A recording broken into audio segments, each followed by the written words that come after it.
Ladies and gentlemen, thanks once again for tuning into the Line of Scrimmage. I'm Ryan Neff. That dude below me there is, that's Dave. That's Real Delco Dave. And we have Melissa, is it Treewasser, correct? I'm You pronouncing it. nailed it. All right. Wow, I'm impressed. This is off to a good start already. This is good. This is good. Covering.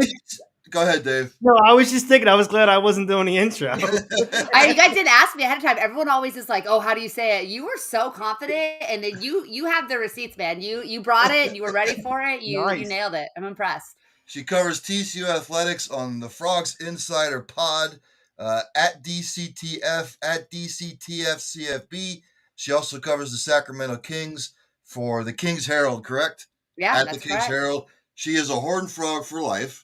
I saw that on your X Twitter YZ whatever it is. Yeah. So, but thanks for joining us. Yeah, I'm excited to be here. It feels like it's been a long time since there's been anything TCU related to talk about on the football field. So it's good to kind of get back in the groove post signing day with the transfer portal, closing. I'm excited to start looking ahead. And former TCU alumni and former Philadelphia Eagle Jalen Reagor scored a touchdown. Yeah. I mean, listen, it has been a long time since we've gotten to get fired up on Jalen Reagor, on social media, and it was really fun to see him have that opening kickoff return for the Patriot. I think I'd forgotten he was a Patriot, but hey, he's been a Viking, he's been an Eagle. I mean, it was good to see him do something good. I like Jalen a lot, so it was nice to see him do something in the NFL.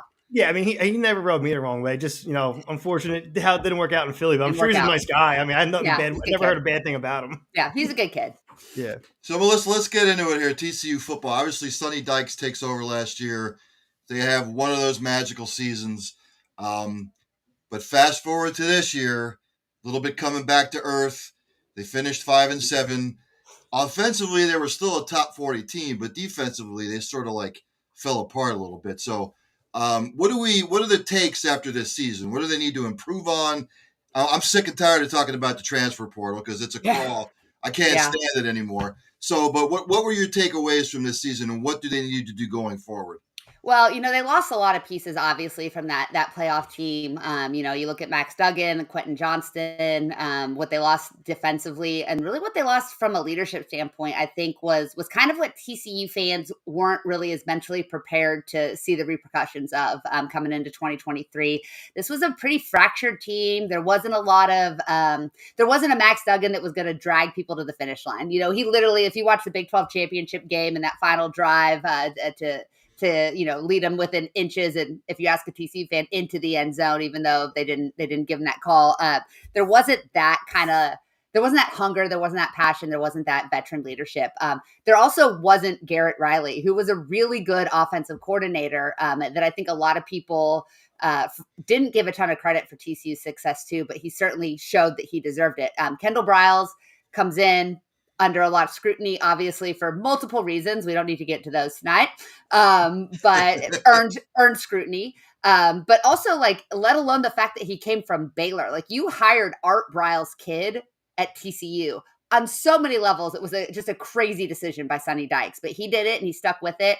And while that offense put up a ton of numbers, they were really ineffective in the red zone. They couldn't convert on third and short.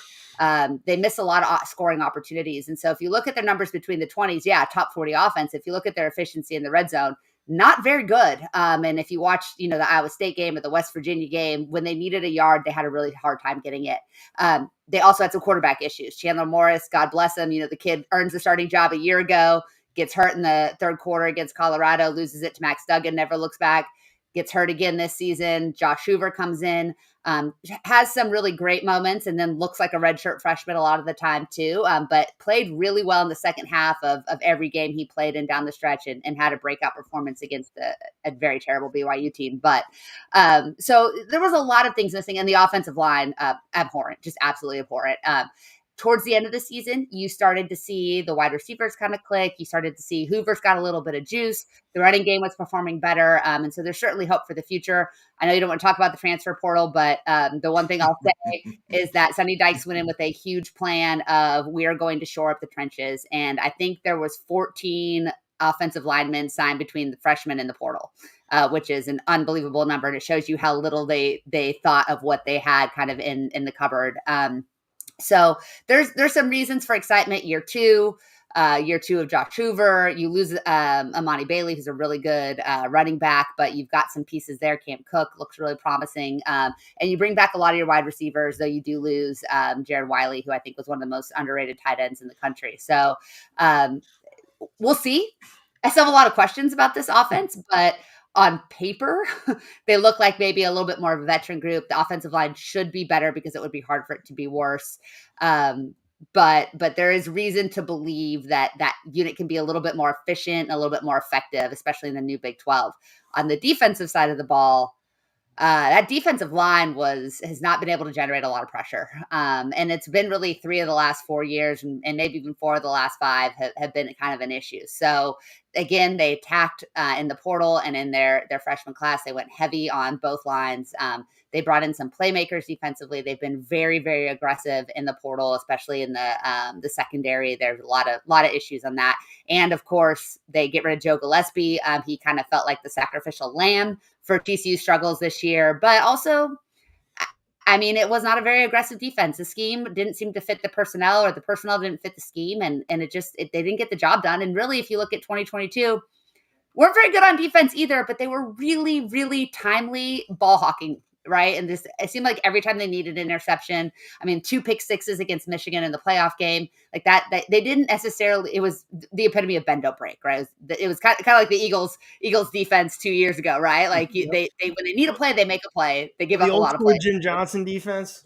Yeah, exactly. So they bring in Andy Avalos. Again, a very interesting hire for Sonny Dykes, who could well find himself on the hot seat if they don't make a bowl game in 2024. And he put a stake on a guy who was fired midseason from Boise State because he'd lost the trust of his team. So we'll see. I mean, I'm excited. I'm excited about the scheme that he runs. I think it's a good fit. He had a ton of success at Oregon. He's had a ton of success at other stops. We signed a guy from Boise State, like Eric McAllister transferred. So he can't be Andy Avalos can't be a terrible person. Right. So we'll see if it works. It's a wide open conference next year with, I think Utah and Arizona are going to be the league favorites. But other than that, there's a lot of question marks up and down the Big 12. So this is an interesting time for Sonny Dykes. And I think we're going to learn a lot this spring. But until they open the season at Stanford on August 31st, I think there's going to be a ton of questions, and rightfully so, around this TCU team. Dave? Yeah, you mentioned Hoover a couple times. What do you think about hometown kid Ken Seals that came in? Do you think he's going to be competing? That quarterback room looks pretty strong. It's 3 scholarship quarterbacks now. What do you think about Seals? He must be really smart, too, if he's coming from Vanderbilt. So the fact that you're the first person I've heard refer to that wasn't a TCU 247 board member that said this quarterback room was really strong. I'm very concerned. I was very concerned a season ago coming in with just Chandler Morris and Hoover because they took a chance on Chance. They took a chance on Chance at Oregon State, and he quit. Like 2 weeks into camp, he was like, "Nah, I'm done with football. I'm good." And Ken Seals, look, you cannot replace starting experience in the SEC. That's great, right? But if I had started 40 games in the SEC, it doesn't necessarily make me a good backup, right? Like you've got to have the skills and everything too. So I have a lot of questions. If I needed him to win a game, I'm not feeling too bad. But if Hoover gets hurt, and Kendall Briles loves to run his quarterback, and Hoover is a pretty athletic guy overall, but it's not the biggest. He's pretty slight. If Ken Seals has to do what Josh Hoover had to do a season ago, I think TCU's in a lot of trouble. Everyone's very, very excited about Haas Haney. You talk about a hometown kid. He's from Aledo, which is a local power. His parents were both athletes at TCU. This is a kid that they've got pictures of him at 3, 4, 5 years old in TCU jerseys. I mean, this kid is literally born to bleed purple, literally. So I think that they have a lot of excitement, but he's also 5'10". And he weighs 180 pounds. And so there's some questions about, his durability too. So Ken Seals has a long injury history. Josh Hoover still has a lot of question marks. He certainly showed flashes, and I'm excited to see what he looks like in year 2. I think he can be a very good quarterback. But if he gets hurt, and TCU's had a starting quarterback go out the last 2 seasons, I'm concerned about that. I think there's been a lot, and I'm sorry, I feel like I'm rambling a little bit, but there's been a lot of consternation among the TCU fan base of, do you bring in the best quarterback you can go get to challenge Josh Hoover, or do you put all of your eggs in the Josh Hoover basket and say, this is our guy and we're riding with him? And it feels like Sonny Dykes the last 2 years has said, this is our guy and we're riding with him. And he got lucky in 2022 because Max Duggan, nobody thought he was going to be any good. And he ended up having, a Heisman caliber season. And then he saw the ramifications of that a season ago because Josh Hoover just wasn't ready. Not his fault, but just wasn't ready. And so now you're saying, okay, we're going to ride with Hoove, and your backup plan is a guy with I think sub 60% completion percentage and a very long injury history. So I think Ken Seals is great to have in the room. I hope he doesn't have to play 4 or 5 games. So, Melissa, the transfer portal giveth and it taketh away. So after what you've seen from the transfer portal as far as TCU's transfer portal, did they get better or did they slide back a little bit?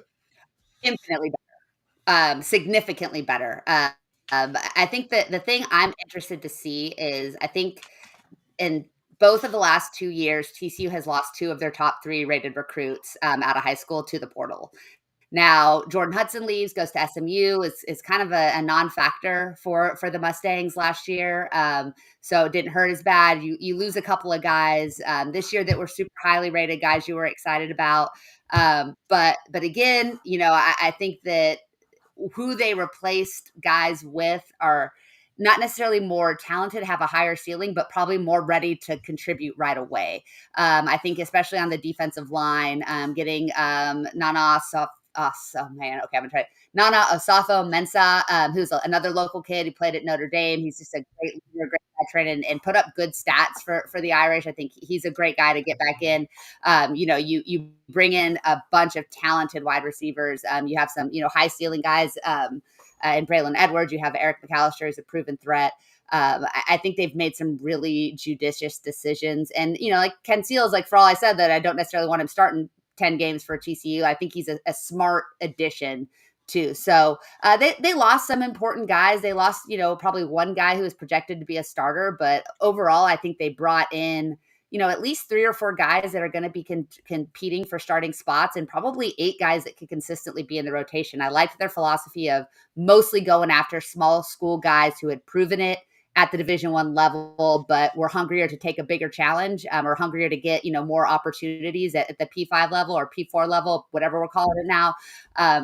But guys that have proven something previously, as opposed to kind of doing what they did a year ago, which was go to blue blood programs and get guys who, maybe weren't big time players there. So I'm excited to see how some of these guys pan out. So, Dave, before we let Melissa go here, anything further on your mind as far as the Horned Frogs are considered? Well, I just want to, mention, I saw a tweet she put out about how she thought it was funny that these 16 through 18-year-old kids are just messing with fan bases. It had me laughing when I saw that. They're just like, yeah, I just post like random top 10s just to see the fan bases get all wound up. Listen, I'm a high school teacher. I unfortunately understand the mind of a 14 to 18-year-old on an intrinsic level. That's what I spend all day with. And I'm at an all-girls school now, which is a whole other story. But I spent time at a co-ed school, and I knew kids that were Division I. I mean, we had Division I recruits and kids that are playing, college sports now that I knew well. And it's so funny how much stock that fan bases put into recruiting and how much they care, and like how they tweet at kids. Like if you were like that Texas fan who didn't even go to Texas, who was yelling at the Washington players after the play. Like, do you really want to be that person? Like, these are kids, man. This is the biggest decision of their life. This is probably, for 90% of them, the only opportunity they're ever going to get this kind of publicity and love from strangers. Don't be the person bringing them down. Be the person encouraging them to get excited if they come to your school, but not too excited, because they're probably not going to stay there. And if they do, the chances of them being great are slim, because that's just what the odds are like. And if they don't go to your school, you know what? Wish them well, because they're just a kid. They're just a kid, and they're having a moment, and give them that moment, because it might be the only time in their life that everybody is giving them their flowers, because it's really, really hard to be a teenager, and it's really, really hard to be a successful Division I athlete. Not many people get the chance to do it. So let them have their moment, but also know that at the end of the day, they don't care about you whatsoever, and they shouldn't. Yeah, well said. Melissa, I want to thank you so much for coming on tonight and sharing your knowledge of Horned Frog football. Knowledge might be an overstatement, but I'll take it. Before we let you go, can you let everybody know where they can reach out to you on Twitter or just I already see here, but I'll let you do the honors. Yeah. If you have any interest in TCU football, Sacramento Kings basketball, or if you want to know more about the growing sport of girls flag football in the state of California, of which I am a proud varsity coach, it's my favorite thing that I do. I love talking TCU, but you get me talking, writing up plays for 7-on-7 flag football for these high school girls, and it's my favorite thing I do. You feel free to give me a follow at the Coach Melissa on X. You can follow me at Melissa Trebe on Instagram. I pop off lots of terrible takes and lots of Kings basketball and TCU athletics. So if you have a burning desire to know more about that, that's where you can find me. Thank you so much for coming on, Melissa. Thanks, guys. Appreciate it. It was a blast. Have a good night. Thank you. See ya. And, of course, I see Mr. Jim Hammett in the green room. There he is. Jim, thanks for coming on the line of scrimmage. I'm Ryan, obviously, and this guy down there, that's Dave. That's Real Delco Dave. Again, thanks for coming on. Jim Hammett, all things Pitt football, basketball, recruiting for @PantherLair.com. Jim, thank you so much for coming on. Yeah, thanks for having me on, guys. So, Dave, I will let you do the honors. Oh, Jim, so getting ready for this, the one thing I wanted to issue about was the upcoming visit with Eli Holstein. What's the feeling about that? Was that, from what I saw, he was a top priority, bringing this guy in? Yeah, at this point, Pitt really hasn't been very active in searching for a quarterback in the transfer portal, but I also think they kind of had an inclination that Eli Holstein would be going to the transfer portal and that they would try to move quickly on him. And I think that's exactly what's happening. He was a redshirt freshman this year for Alabama. Obviously, they were a top 4 team. He was buried on the depth chart a little bit, but I mean, just a year ago, he was a top 100 player, had offers from everywhere. So I think there's been, I don't really know how things work in this day and age with the transfer portal and guys not in the transfer portal, but it did seem like this is a little bit further along because he just entered on Wednesday. So, Pitt moved quickly. He's already in Pittsburgh. And, from our reporting, we're kind of expecting things to, trend with him and landing at Pitt. Jim, I have to bring up Pat Narduzzi because other than 2021 and 2022, it's sort of been mediocre for him. So I thought after this year, maybe they'd move on from him. I guess because 2 out of the last 3 years, they've, obviously gone to a bowl. They lost in the Peach Bowl. They won the Sun Bowl. I thought maybe those 2 years maybe gave him an extra year. How much of a hot seat going into 2024 is Pat Narduzzi on? I'd say a little bit. I mean, I think right now, after his big 2021 season, he did sign an extension. So I knew, it would take a couple bad seasons for him to fall, totally out of favor. But, I mean, it's kind of a unique situation because he had the best year of his tenure in 2021 and the worst one of his tenure 2 years later. So, for the most part, Pat Narduzzi's been consistent. I mean, he's usually in that 7 to 9 win range. He kind of had that high water mark in 2021, but for the most part, he has leveled things off because if you recall, before he arrived, there was a little run of Paul Chryst, Todd Graham, Dave Wanstead. It was a little bit of a mess. So I think what Pat Narduzzi has done, he's brought stability to the program. They usually send guys to the NFL. They're usually competitive. Outside of Clemson, I think they have the most wins in the ACC since he's been there. So it's kind of, it's surprising. We're coming up on year 10 for Narduzzi's tenure.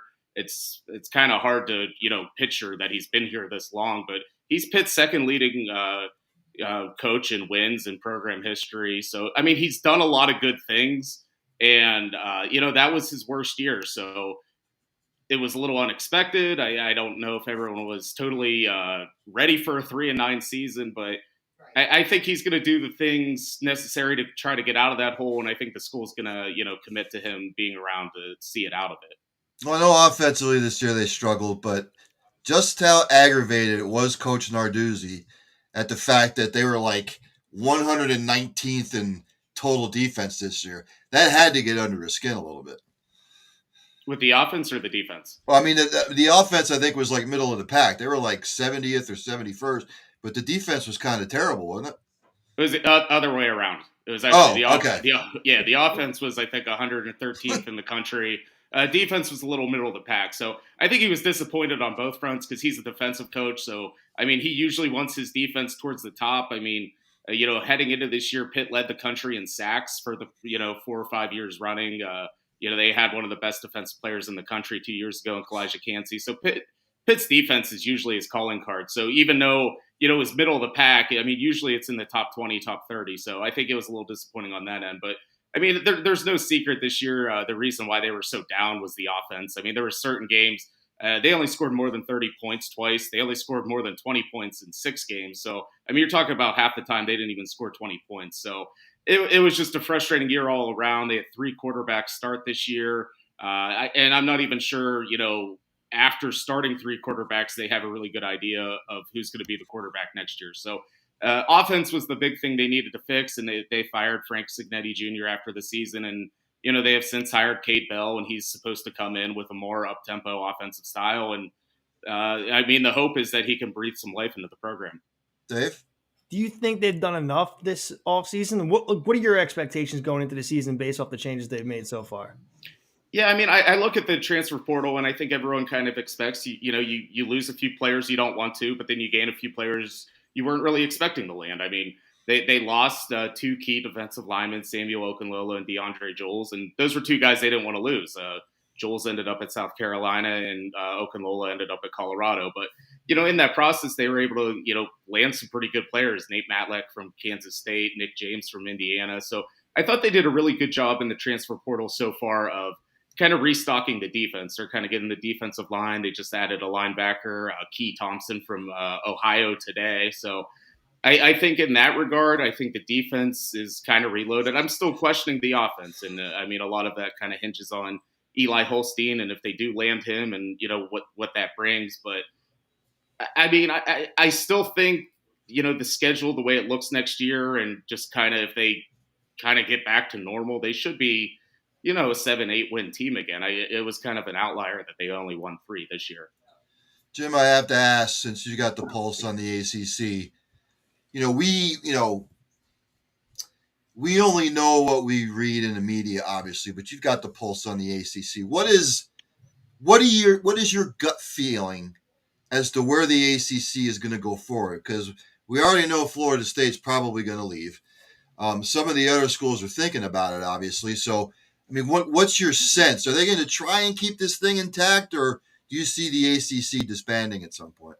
I mean, I think they're going to try to keep it intact because I think with adding the 3 teams, I think something within their media deal is that it still has to be over 14 teams. So I think they added Stanford, Cal, and SMU with the understanding that, Florida State, Clemson, and North Carolina, those are probably the 3 schools at some point are going to be the ones that move on. And I don't know when that's going to be. I think it's kind of a, when, not if. I mean, I think we're all anticipating it and expecting it. So I thought this summer, whenever everyone else was making their move, I kind of thought the ACC kind of sat around a little bit too much. I think there was opportunities. They could have been the ones to go out and maybe get Arizona State, or call West Virginia. I thought they sat around and let the Big 12 kind of make a push to be that 3rd conference. And I think that's who they're competing with to be that 3rd conference. So it'll be interesting to see how that goes. I mean, I don't know what Florida State's plan is because they've been kicking and screaming for about 5 years now and it hasn't gotten them anywhere. So, I mean, they're going to keep doing it until they get out. But I kind of, it's interesting that they're the ones kicking and screaming and Clemson's just kind of sitting there and letting it all happen. So I almost have a thought that Clemson has a better plan than they do. Clemson's just moving in silence. They're just sitting there waiting. Clemson already has a decision made sitting there. You think if the Big Ten came calling for Pitt would go? I think if offered, I mean, Pitt would definitely go. I think they kind of fit in a lot of ways. And, there's obviously natural rivalries. I mean, they would get the Penn State game back annually and, Ohio State and Michigan, they're not too far away. And just because of where Pitt sits and, there's usually good high school football players in Pittsburgh, they recruit against those schools anyway. So it's there's already kind of some, natural feelings in there, and Pitt recruits Ohio a lot. So I think they could transition pretty well into the Big Ten. Obviously, that's a big step up, and we've seen Maryland struggle with it. But I mean, at the end of the day, any school, if given the chance to join the Big Ten or SEC, no one's going to turn down the paycheck. Dave? Yeah, well, you touched on it earlier, mentioned about how kind of the Big 12 was coming that third conference. I personally think that's the way it's headed. I think we're a couple years away from eventually it being just a Power 3.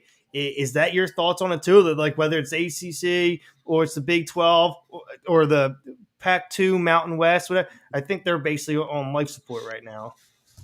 Yeah, I mean, I could see it going in that direction. It just keeps, it started with the demise of the Big East, and Pitt had a hand in that because they jumped to the ACC. So it kind of went from the Big East, and the Pac-12 was the next one to go. So, I mean, I think the ACC and the Big 12 are going to have a staring contest. And, I mean, I thought the Big 12, they made more of an impression this year. I mean, I think going out and adding Colorado, Arizona State was, better than taking what was left. And what was left was Stanford and Cal. And, I mean, I'll never get on board with, the Pitt basketball team having to play Cal on a Wednesday night in the middle of February as a conference game. It will never make sense to me, but I mean, it's strange times, and that's kind of where we are right now.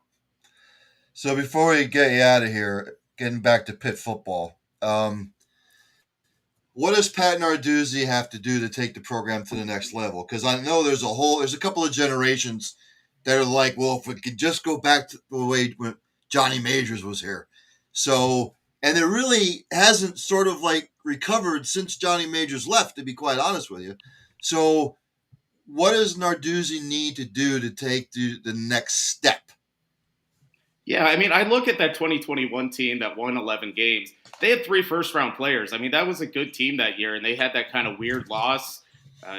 They lost to Miami, and they were close that year, but they had Kenny Pickett, Jordan Addison, Elijah Cansey. I mean, for Pitt to have 3 first-round picks, I mean, I thought Narduzzi did a good job of building that talent up. So I think in order for them to take the next step, it kind of goes hand in hand with their new offensive coordinator.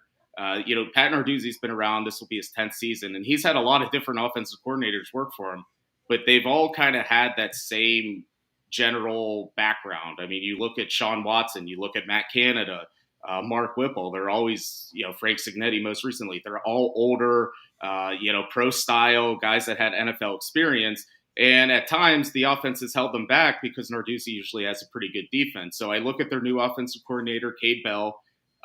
He's never coached at the ACC Power 5 level. He's 31 years old. He's younger than me. It's the first time a coordinator at Pitt's younger than me. So, but he's different. He's out of the mold he normally goes through. And I was kind of encouraged to see that from Narduzzi because he's a guy that's usually set in his ways. So for him to, hire the 30-year-old that runs the up-tempo system, I thought was kind of breaking the mold for him in a good way. So I'm kind of interested to see how it all works. But I mean, from year to year, Pitt usually has a pretty good defense and their offense usually holds them back. So I think kind of making an outside the box hire is kind of the next step for him and, could lead to some more success.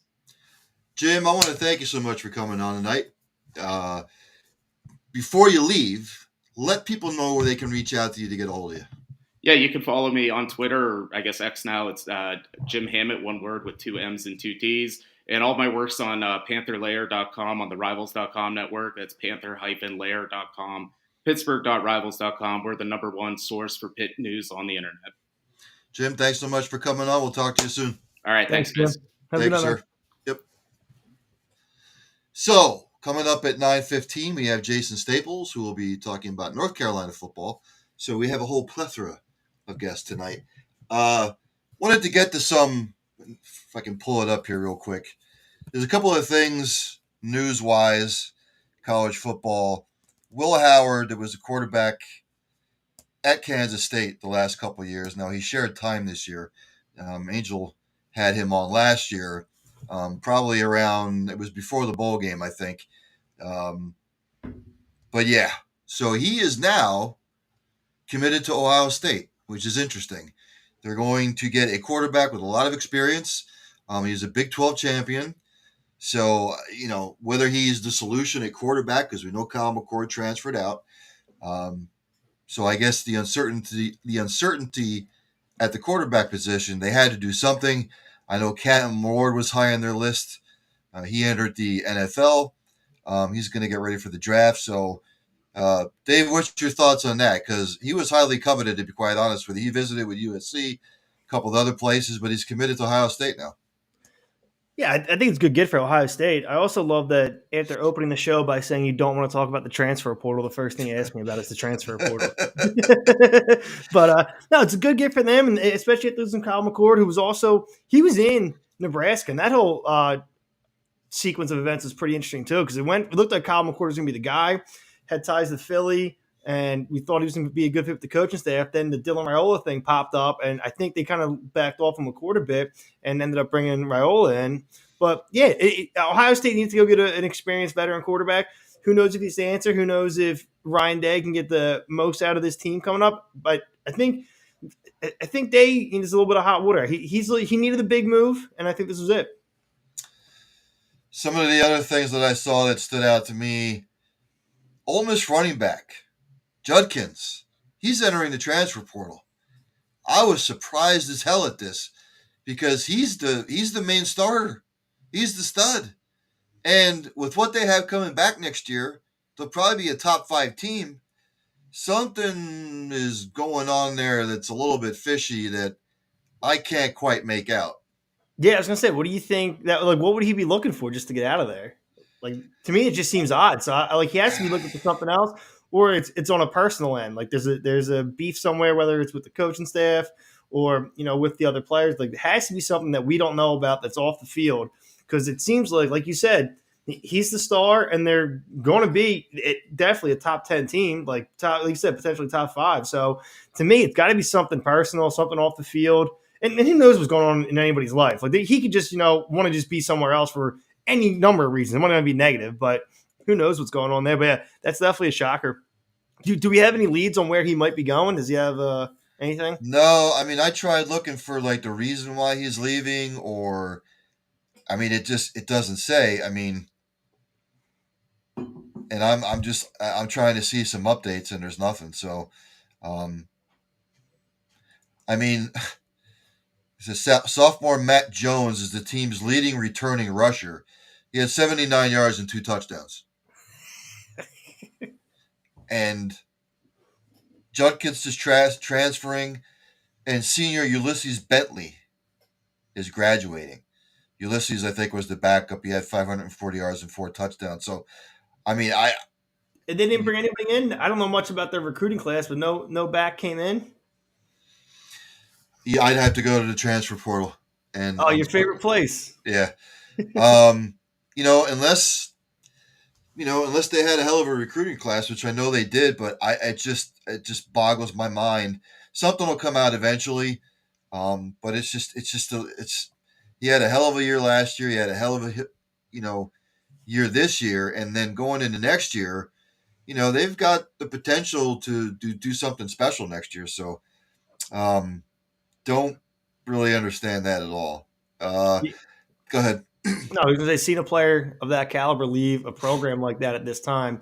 Going to raise a lot of questions. But there's no red flags that came out. So, like I said, it could be anything. But usually if it's a major deal, you already start hearing about it. If any kind of scandal, you know what I mean? There's no secrets anymore. So if anything's scandalous, it's popping up. You're going to hear about it. Yeah, I mean, unless he's going to be battling for time, which. No, because he's been the stud the last 2 years. So, and I sent this to Angel earlier, and nothing ever surprises me when it comes to college football.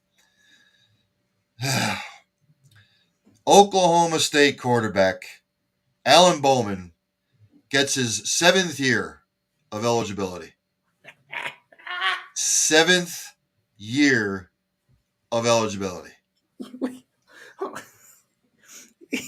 That reminds me, it's Stetson Bennett, right? He got drafted into the NFL the same year that Sony Michel, his college teammate, retired, right? That's what this makes me think of. He's going to be 24 before next season. He spent the 2018 to 2020 at Texas Tech, 2021 to 22 at Michigan, and this past season was at Oklahoma State. He threw for Is he becoming a doctor? Angel says. He must be becoming something. He threw for 3,460 yards with 15 touchdowns and 14 interceptions this year. He was a starter in 11 games, passing the 300-yard mark, and 5 of them throwing for 402 yards and 2 touchdowns. And the Cowboys' 31-23 Tax Act Texas Bowl win over Texas A&M. And I'm just going to, Allen met the criteria for an extension of his eligibility due to his season-ending injury in 2019, combined with redshirting at the University of Michigan. OSU's Senior Associate Athletics Director for Compliance, Ben Dyson, said, "We appreciate the assistance of the Texas Tech training staff for providing us the documentation we needed to quickly process our waiver request." This gives me hope, because if I ever decide to go back to college for whatever reason, I'll be 56, but the hell with it. You know what I mean? Go to a Division III school somewhere. I know I still have eligibility left somewhere. So, 7th year of eligibility. Oh my God! I don't know what's worse, the transfer portal or you getting your 7th year of eligibility. I mean, if I went back to college, my age wouldn't really make a difference. I was a goalie, so it's not like I'm all alone anyway. I'm not gonna be bigger, stronger. I'm just gonna be, mid-30s guy trying to stop pucks from a bunch of 20-year-old kids. Uncle Rico, Uncle Neff. I love it. Rico Suave. Just a couple of things here after the bowl games. Alabama's McKinstry and Arnold Braswell they're going to enter the draft. Really nothing left to prove, to be quite honest with you. Texas Stars, Murphy and Brooks, they plan to enter the draft. Iowa defensive back Dijon, I think likely first rounder, enters draft. If he's drafted in the first round, he'll be the first white cornerback drafted in the first round. There you go. That's why Dave is on this show to throw out tidbits like that. Yeah, and also, to Rashard Mendenhall's all white, all black game, we got some help coming in the secondary, boys. Don't worry about it. We got some help coming. Going to bring John Lynch out of retirement. Reach out to Adam Archuleta, see what they come out. But we got one. We got a guy, first round pick right now. Now I've seen some rumors that supposedly the Commanders are going to go after Harbaugh. Whether he wins the national title or whether he doesn't. Those are the rumors that are flying out there right now. I know I've seen the charges, but the Commanders thing's picking up steam. I don't know why in the hell he would want to go to the Commanders, because that team is a train wreck right now. They do have new ownership. They do have new ownership now, though. So, and I could see new ownership wanting to bring in somebody like Jim Harbaugh. Come in here, change everything around, build a program. That's what you want. You want a builder. And that's what Jim Harbaugh is. He can go to different places and build a program, build an organization, turn the tide. So I can see why they want him. But Harbaugh can punch his own ticket. And I've been seeing some of the same stuff that he's probably leaving no matter what, win or lose. It sounds like he's ready to go back to the NFL. Yeah, I mean, the Commanders don't even know what their team name is year to year. So why in the hell would he want to, go back? I don't know. But go ahead. They did say they were considering changing it again, because new ownership came in and they were like, "Yeah, we might get rid of this name so we can erase Snyder's legacy." I'm like, that's gonna be 4 names in 4 seasons. And I see that what tribe was it? That they want to try and get the Redskins name back on the organization's team name. There's some sort of petition out there to bring back that name. Whether that'll ever happen, I don't even know what. Well, I'll put it to you this way: the Washington Commanders is better than the Washington football team, which that was just beyond asinine. It didn't pass. What didn't pass? Oh, so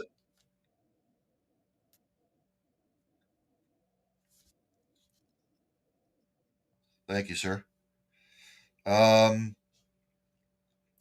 Yeah, so all kinds of stuff is. I mean, Harbaugh is going to be rumored to a lot of places. Again, looming investigation. He's going to be there almost 10 years. He's going to be there 10 years. He would be going into his 10th year next year. If he wins the national title, he has nothing left to prove. He has done what he set out to do, 9 years ago, and that was to put Michigan back on the map, win a national title. Michigan's really going to push really, really hard to try and keep him. But again, it's like Dave said, I think he wants another shot at the NFL to see what he can do. And again, I've said all along that I think the best fit is the Chargers, just because of Herbert. That is Harbaugh's type of quarterback. 6'4", 220, 225, pocket passer. It's something that he can build around on. So I think if he goes anywhere, that's where he's going to wind up. So, Dave. Right. Hopefully I'm back for good now. I don't know what's going on. I don't know.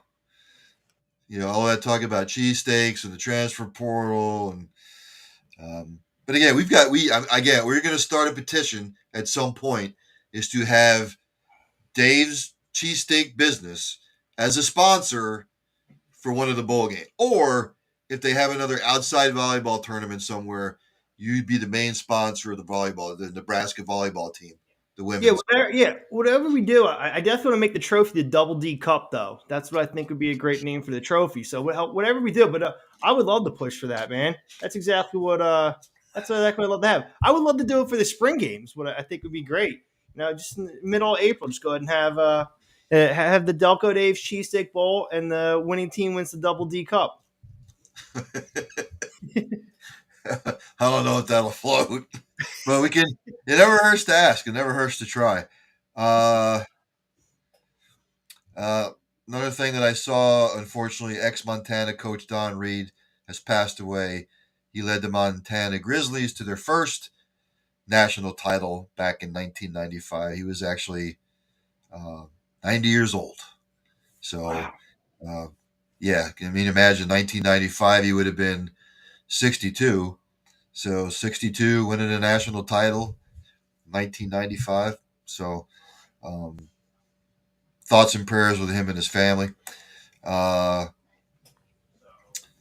really see any other news. I mean, there really hasn't been too much talk about the national championship game, and that's on Monday. I really haven't seen too much on it yet because this is the NFL's last weekend, and all these NFL playoff push. Yeah. So, God forbid that college football interferes with the NFL season. So, well, part of the problem is, and we touched on it before, is the way the bowl season is now. Like, this used to be a fun time of year, and most of the bowl games are unwatchable. You know what I mean? I used to like bowl season.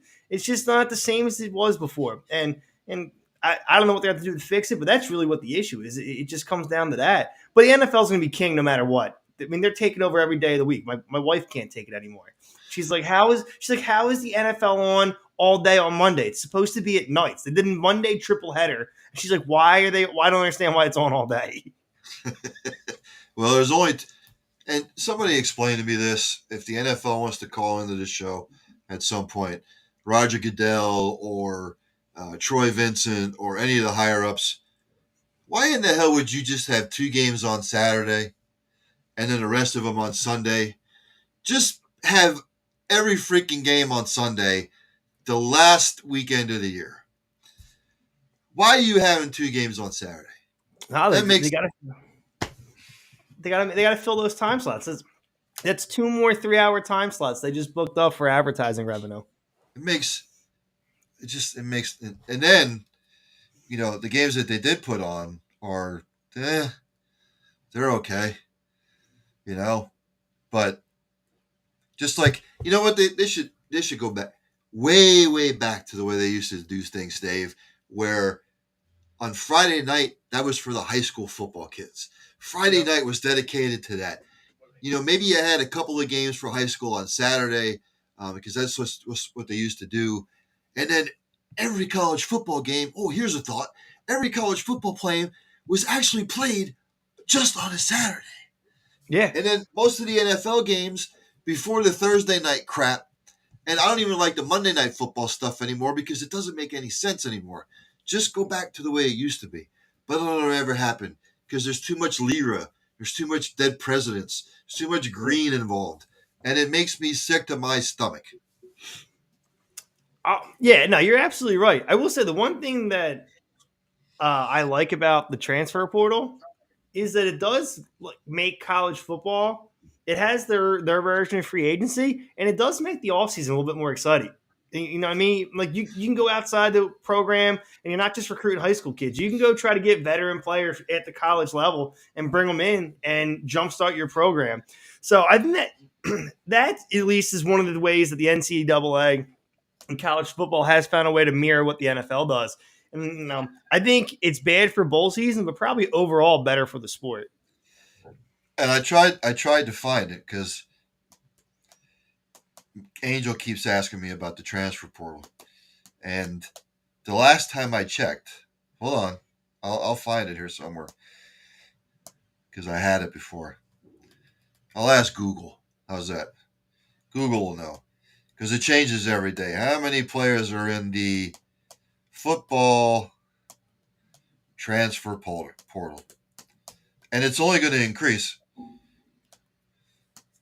Hold on.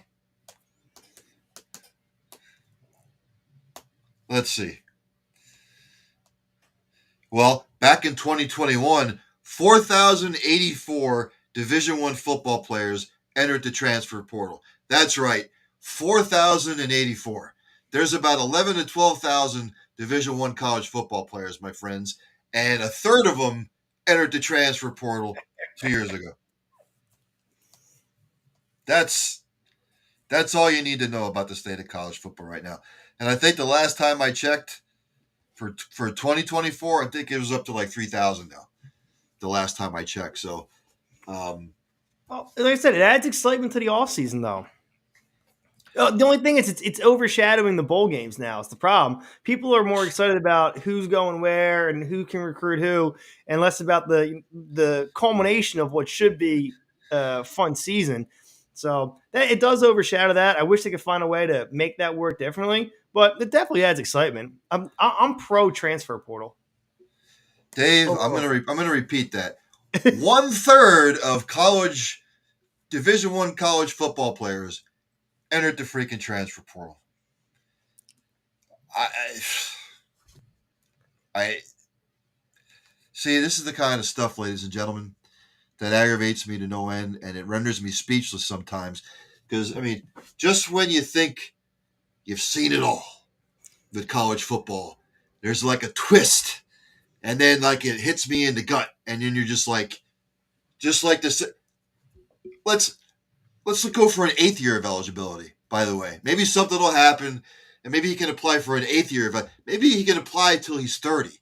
Maybe he can stay in college till he's 30 and play. Because I'll tell you what, if he gets an NIL deal that's worth $1 million a year for like the next 7 years, why the hell not? 8 years is twice the length of the average NFL career, I believe. So that'd be impressive if he got 8 years. 7th year of eligibility, ladies and gentlemen. I mean, let's see, his 7th year. So let's see, he's already been in school 6 years. So that would have taken us back to 2017. And I mean, what kind of degree is he going to get? I don't know, Angel. I know Angel asked about a doctor. I don't know doctors who have spent that long, like in college sometimes. So I was still in Philly when he entered college. Yeah. I was. That's where my address was. Technically, I was in Guantanamo Bay in 2017. There you go. So I was on my last deployment when he started college. His freshman year was the year the Eagles won the Super Bowl. Yep, that's it. Yep. There you go. Year the Eagles won the Super Bowl, and the year I met my wife. Oh, nice. Nice. Trying to wait here for Jason Staples to come on. Don't know if he's going to come on now because what do we have? It's 9:22 p.m. on the Eastern Seaboard. and everybody's like freaking out because they're thinking that like around here, in the Philadelphia area, that we're going to get this like snowstorm. It's not, unless you're going to go shovel water. It's not going to happen because no, no, not here. We're Not getting not hit. here. We're getting hit in Nebraska too. There's a storm rolling through for us. They didn't think it was going to be too bad, and now they're like 70% travel restrictions. Like sometime next week, it's what they're expecting from this storm. It is winter, my friends, and tis the season to get sick. And if I sound a little stuffy, it's because I kept on knocking on wood. I'll knock on my wood paneling here, over here on the wall. My 1975 wood paneling, that I wouldn't get sick, but I knew eventually I'd come down with something. So I thought I was allergic to Angel for a little bit, but and I can see him. I can see him there. He wants to say so.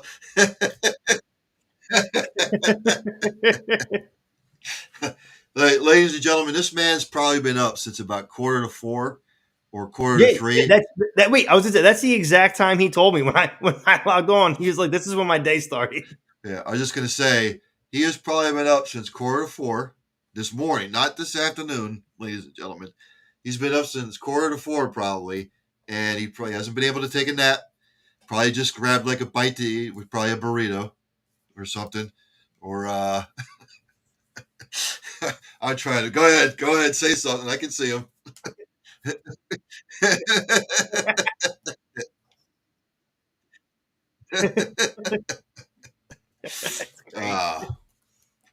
So don't think Mr. Jason's coming on. He had a book come out this year. So in my notes, I was going to ask him about his book. I was like, all right, I know that was going to be like my little like off-topic question I was going to ask, because I always thought it'd be cool to sit down and write a book. And he's written a couple I saw. I was like, I'm like, this might be a guy I want to talk to for purely like selfish reasons. I was going to ask him about that. So let's takeaways from the bowl games. What did you take away from all the bowl games, other than the fact that? Well, go ahead, because. I couldn't watch most of them. Like, if I'm being honest, like it just they were unwatchable. They weren't entertaining. So nothing was. Not too many of them were like I say like half the view. Like, you know what I mean? They weren't must watch TV is what I'm looking for. Like, you know what I mean? So I try to keep up with them as much as I could. You know, there's 100 of them going on, so it's hard to watch them all. I was keeping on file as much as I could. I think Penix helped his stock. I think, you know, he's going to push possibly be a first round quarterback. So I thought he had a hell of a performance. I wrote this kid's name down twice too, and I still forgot it. Caleb Williams, backup, who set the record. Like another guy that stepped up on a big stage through 6 touchdown passes. That was huge. Like the individual players pushed their stock, raised it up. But overall, like bowl season underwhelmed again, and it was all about the college football playoffs, which is fair enough. That's fine. They're the playoffs for a reason. I think expanding the 12 teams next year is going to be exciting. It's going to be that more fun, I think, there. Less likely to have an FSU situation like we had today. I mean, and then I guess, the FSU, right into it, that was the biggest one. Their team was like, no, we don't care about playing this game because they felt like they should have belonged in the playoffs. So they got shellacked by Georgia. They had a 60 burger dropped on them. So, like, nobody wanted to see that. That could have been a great game. So, hopefully with the 12-team expansion next year, that would be a great game. Those players would stick around. They would go ahead and play that game. They'd be battling out for the playoffs still. Yeah, so that's my ultimate takeaway. Like, make these games more entertaining. Yeah, and I mean, I've seen people bashing Florida State, but I mean, what are you going to do? You know, I mean, the kids are going to opt out because they just opt out. They're not playing for a national title. Now, again, next year is going to be a little bit different because we're going to 12 teams.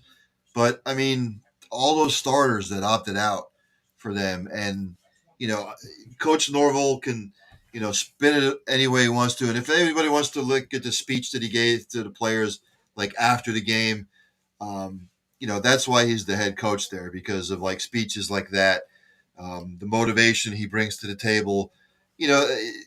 And I've got to come to Florida State's defense. If that whole team would have been intact, you know, I get it. Jordan Travis was hurt, but, you know, if they would have been in the playoff, it would have been a much different result. I'm not saying that Florida State would have beaten Michigan, it probably would have been that same type of game. But, again, those are the challenges that coaches face, in today's college football society. This is the era that we're in now. And even though we're going to 12 teams next year, the 13th team, the 14th team, the 15th team, there are going to be so many players that still opt out because they didn't make the college football playoff. Yeah.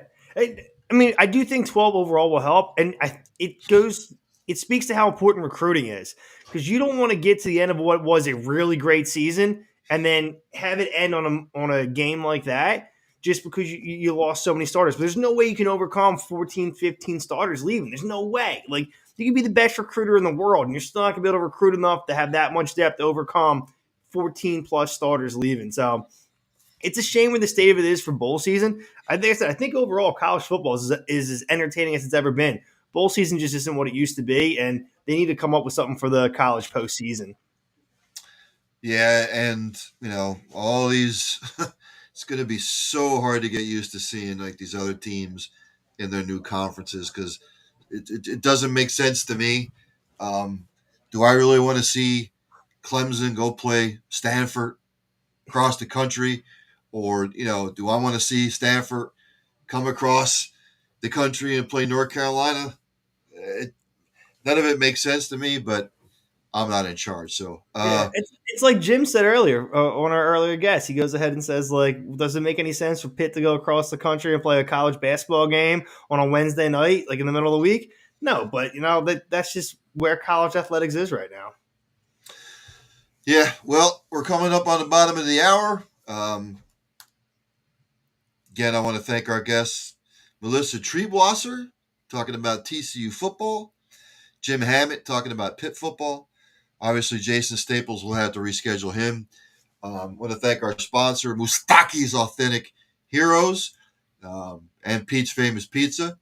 I want to thank Angel Martinez for the man never sleeps. He just never sleeps. I don't know how he does it. But, we'll end it right on time. Again, thanks to all the guests. I want to thank Dave, as always. And the next time we will speak will be the day after the College Football National Championship. And we'll delve in. We'll just dedicate the show to the college. We'll break it down. I want everybody to enjoy the game. And again, thanks to everybody who tunes in. And Angel, with that, take us out. See you, everybody. Later.